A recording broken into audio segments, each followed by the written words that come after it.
जय श्री हरि। आज हम सुनेंगे कार्तिक महात्म्य का 24वां अध्याय, जिसमें राजा पृथु नारद जी से पूछते हैं कि नारद जी, आप तो वेद और शास्त्र और पुराणों के जानने वाले हैं, तो कृपा करके यह बतलाइए कि किस देवता की कितनी कितनी परिक्रमा करनी चाहिए। अध्याय शुरू करने से पहले मेरी आपसे रिक्वेस्ट है कि अगर आप चैनल पर नए हैं तो चैनल को सब्सक्राइब और वीडियो को लाइक ज़रूर करिए। तो चलिए अध्याय शुरू करते हैं।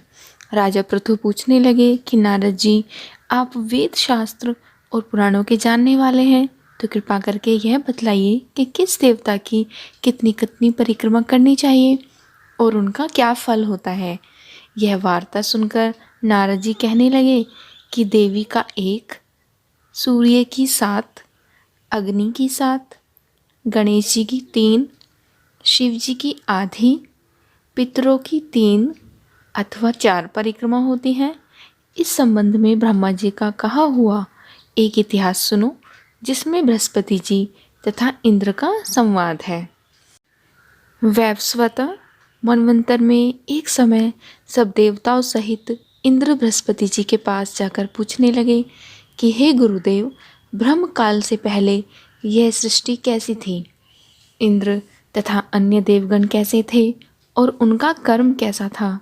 यह सुनकर बृहस्पति जी कहने लगे, उस समय की बात तो हम भी नहीं बता सकते, क्योंकि उस समय को 6 मनवंतर बीत चुके हैं, परंतु आपके ही नगर में एक सुधर्मा नाम वाला है, वह सब कुछ बता सकता है, अतएव उसके पास चलिए। तब बृहस्पति जी सब देवों तथा इंद्र को साथ लेकर सुधर्मा के पास आए। सुधर्मा ने गुरुजी सहित इंद्रादि देवों को पूजन तथा आदर सत्कार किया। इंद्र सुधर्मा की राज्य लक्ष्मी तथा वैभव देखकर दंग रह गए। तत्पश्चात कहने लगे कि हे सुधर्मा, इतनी लक्ष्मी तुमको कैसे प्राप्त हुई? तुमने कौन सा यज्ञ, दान अथवा तप किया था तथा ब्रह्मकल्प से पहले की बात तुम कैसे जानते हो? यह सब हमसे कहो। इसके पश्चात सुधर्मा कहने लगे, हे इंद्र, जब चारों युगों की 1000 चौकड़ी बीत जाती है, तब ब्रह्म का दिन होता है। उस दिन में 14 मनु और इंद्र होते हैं।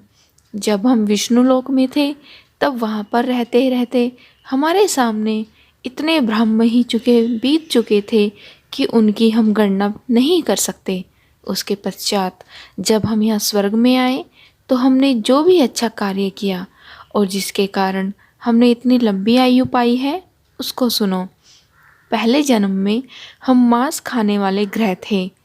एक समय कार्तिक शुक्ल नवमी को श्री विष्णु के मंदिर पर बैठे हुए थे। तभी एक शिकारी ने हमको बाण मारा, जिससे घायल होकर हम मंदिर में गिरे।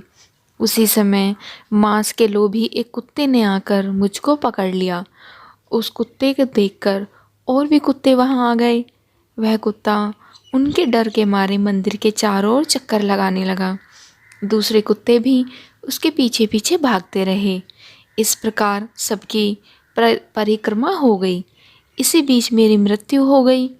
उस प्रदक्षिणा से भगवान बहुत ही प्रसन्न हुए और मुझको अपना परम पद दे दिया।